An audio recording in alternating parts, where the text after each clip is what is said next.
E aí pessoal, tudo bem com vocês?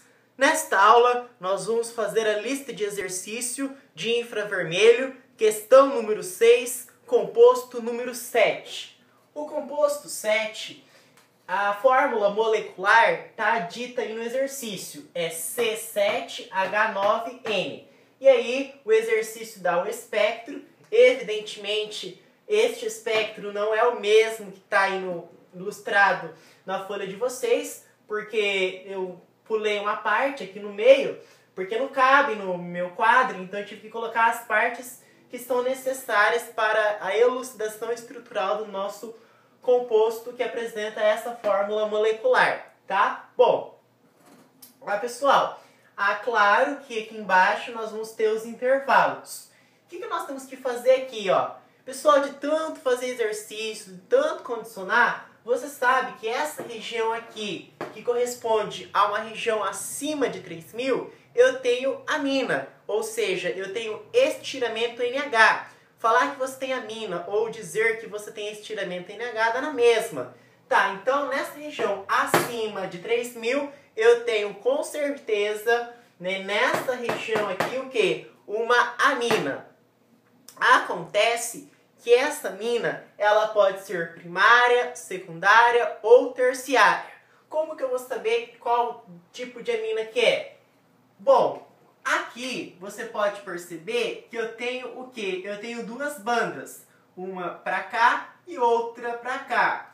Então, se eu tenho duas bandas, consequentemente, eu tenho uma amina primária, né? Estiramento NH de uma amina primária. Tá? Como que eu sei que é estiramento NH de uma amina primária? Como que eu sei que é uma amina? Bom, eu sei que é amina porque está na região acima de 3.000. E como que eu sei que essa região é acima de 3.000? É só você olhar aí no espectro de vocês. Então, se está acima de 3.000, né, neste caso é uma amina. Como que eu sei que é primária? Porque apresenta duas bandas. Duas bandas, tá? Então, isso aqui é bem característico, né? Uma banda característica do espectro aí. Tá gritando aí que é uma amina primária, tá? Bom, outra região que tá gritando é essa região aqui, pessoal. Quando é uma banda típica, assim, diferente, bem notável, vocês conseguem perceber, é bem perceptível. Perceba o tamanho, olha a discrepância que existe, ó. Olha o tamanho desse trem aqui, ó. Essa nhaca aqui, ó, né? Olha o tamanho desse negócio aqui, ó. Entendeu? Então, isso aqui, pessoal, é o quê? Isso aqui tá gritando que é, no caso, é padrão de substituição no anel. Tá, Rafael, você fala assim como se fosse fácil, tá gritando. Como que eu sei que isso é padrão de substituição no anel? Pessoal, quando você tiver uma região compreendida entre 800 e 650, porque é só observar aí no espectro de vocês. Essa região cai entre 800 e 650, isso é certeza. Então, quando cair nesta região de 800 até 650, você pode suspeitar, você pode desconfiar que trata-se de um padrão de substituição no anel. Ficou claro isso? Tá. Mas quando você fala padrão de substituição no anel, eu posso ter anel monossubstituído e anel dissubstituído. Como que eu sei que é mono? Como que eu sei que é di? Horas. Para ser monossubstituído, eu preciso ter necessariamente duas bandas. Nesta região, entre 800 e 650. Eu tenho duas bandas? Sim, uma banda, duas bandas. Mas posso afirmar que é um anel monossubstituído? Não. Sabe por quê? Porque ele pode ser também dissubstituído. Mas qual dissubstituído? Porque existe dissubstituído para orto, para meta e para para. Jamais vai ser para orto e para para. Porque dissubstituído para orto e para para, eu tenho apenas um único anel. A única probabilidade de ser dissubstituído seria para meta. Porque em meta, sim, eu tenho, no caso, duas ou três bandas. E é o caso, eu tenho duas bandas. Uma, duas. Então poderia ser meta. Tá, aí fica a pergunta. Como que eu sei, então, se é monossubstituído por ter duas bandas ou se é dissubstituído meta, que também tem duas bandas? Como que eu sei? Aí você vai ter que olhar a tabela e ver qual o valor que se enquadra esse espectro? Bom, se tiver na região... porque assim, eu não decoro esses valores de... Porque para meta você tem 3 valores. Você tem, se eu não me engano, 800... Aqui está a tabela, ó. A tabela está aqui. Se for para meta, você pode ter 3 intervalos. O primeiro intervalo, 895 até 855. O segundo intervalo, 810 até 750. E o terceiro intervalo, 710 até 690. Então perceba, tem 3 intervalos para o dia substituído na localização meta. Se for mono, eu tenho 2 bandas também. A primeira banda, 770 até 730, e a segunda banda, 710 até 690. Nesse caso, pessoal, se você analisar o espectro, você vai chegar à conclusão de que ele é dissubstituído meta. Por que, Rafael, você sabe que é dissubstituído meta? Por que que não é monossubstituído?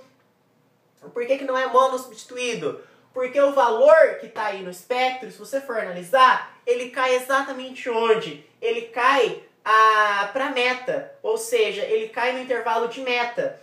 Se você for ver aí, mas qual é o intervalo do meta? Porque para meta tem 3 intervalos. É um desses 3 intervalos, né? Ou 895 até 855, ou 810 até 750, ou 710 até 690. Aí você analisa o espectro e você vai chegar à conclusão de que é um desses. Não importa, não interessa. O que interessa é que ele é meta, tá? Seja qual for dentre esses 3 intervalos.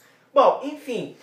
Então a gente sabe que eu vou ter um estiramento NH nessa região acima de 3.000 e vou ter padrão de substituição no anel, no caso, dissubstituído para meta, né? Então isso eu já sei. Bom, só que a gente esqueceu de fazer algo fundamental. Quando a professora Fernanda der para você o composto com a fórmula molecular, der o espectro para você, primeira coisa que você tem que fazer, que eu não fiz porque eu esqueci, mas você não pode esquecer, é calcular o IDH. O IDH, certo? Como que a gente calcula? Calculamos da seguinte maneira. O IDH é igual ao número de carbonos, que eu vou colocar entre parênteses, tá? É o número de carbonos. Carbonos eu não vou escrever carbono, vou colocar só o C de carbono, tá?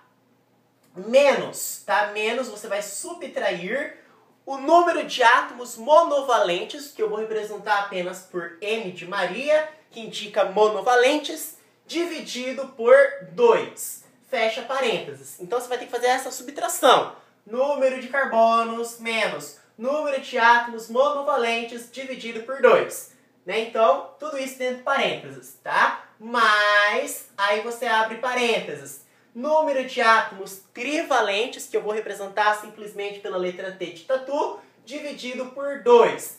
Fecha parênteses, tudo isso somado com 1, número 1, tá? Efetuando esse cálculo, vamos fazer esse cálculo para vocês entenderem lá. Dá para enxergar aqui? Então, o IDH vai ser igual ao quê, pessoal? Número de carbonos. Aqui a fórmula molecular diz que eu tenho 7. Então, abre parênteses, coloca 7, que é o número de carbonos. Menos número de átomos monovalentes. Monovalentes são os hidrogênios, né? Quantos hidrogênios nós temos? 9. Então, 9 dividido por 2. O 2 é da fórmula. Tá, fecha parênteses, mais número de átomos trivalentes. Nitrogênio, o nitrogênio é trivalente. Quantos nitrogênios que eu tenho? 1. Então, apenas 1. Então, abre parênteses, coloca esse 1, que é o número de átomos trivalentes, dividido por 2. Fecha parênteses, mais 1. Esse 1 é da fórmula, tá? Vamos fazer esse cálculo aqui algébrico simples. Então, abre parênteses, 7 menos 9 dividido por... esse aqui tem que tirar o mínimo, né? Porque esse número é fracionário. Tá. Tira o mínimo, então. 2 dividido por 1, 2. 2 vezes 7, 14. Né? Menos 2 dividido por 2, 1 vezes 9, 9. Fecha parênteses, né? Mais, aqui, pessoal, vou fazer esse cálculo direto. Meio mais 1 dá quantos? Dá 1,5. 1,5 é a mesma coisa que eu fazer 3 dividido por 2. Então, vou colocar 3 dividido por 2. Certo? Aí, vamos continuar o cálculo aqui. 14 menos 9, 5. Então, vai ficar 5 dividido por 2 mais 3 dividido por 2. 5 dividido por 2 mais 3 dividido por 2 é 8 dividido por 2. E 8 dividido por 2 é 4. Opa, o IDH deu 4. Se o IDH deu 4, pessoal, com certeza, né, a gente pode dizer, assim, não com certeza, mas bem provável que nós tenhamos um anel. Então, você já coloca um anel. Aí, pessoal, quando você faz o cálculo do IDH, você dá um grande passo, porque fica muito mais fácil de você determinar qual é a estrutura. Fica fácil de você determinar, de você realizar a elucidação estrutural. Então, se o IDH é 4, quer dizer que eu posso ter o quê? Eu posso ter um anel. Então, eu vou colocar esse anel aqui, certo? Então, é um anel. Beleza. Tá. Eu sei que eu vou ter o quê? Eu vou ter padrão de substituição no anel na posição meta. Então, se o grupo tiver aqui, essa posição é órbico, essa posição é meta. Então, aqui em meta, eu vou ter, né, eu vou ter, no caso, a mina. Eu vou ter uma mina aqui. Por que que eu vou ter uma mina? Por causa dessa região acima de 3.000. Então, eu sei que é a mina. Como que eu sei que é a mina? Por causa dessa região que está acima de 3.000. Como que eu sei que essa mina vai estar na posição meta? Por causa desse padrão de substituição no anel, que indica que vai estar em meta. Bom, então qual que é o grupo que vai estar na posição de origem aqui? Vai ser, como eu tenho 7 carbonos, aqui eu já tenho 6. Então vai ter que ser uma metila, né? Porque a metila tem apenas um carbono. 6 carbonos do anel, mais esse carbono da metila, dão 7. Né? Conferindo então aqui, ó, 7 carbonos, 7 carbonos, 9 hidrogênios, 9 hidrogênios. Por que eu vou ter 9 hidrogênios? Porque só aqui fora eu tenho 5, aqui dentro eu tenho 4, 5 mais 4, 9. 1 nitrogênio, 1 nitrogênio. Então o composto que nós queremos é esse daqui, tá? Beleza, pessoal? Então é isso daí, tá? Façam os próximos aí que a gente vai corrigir. Muito obrigado!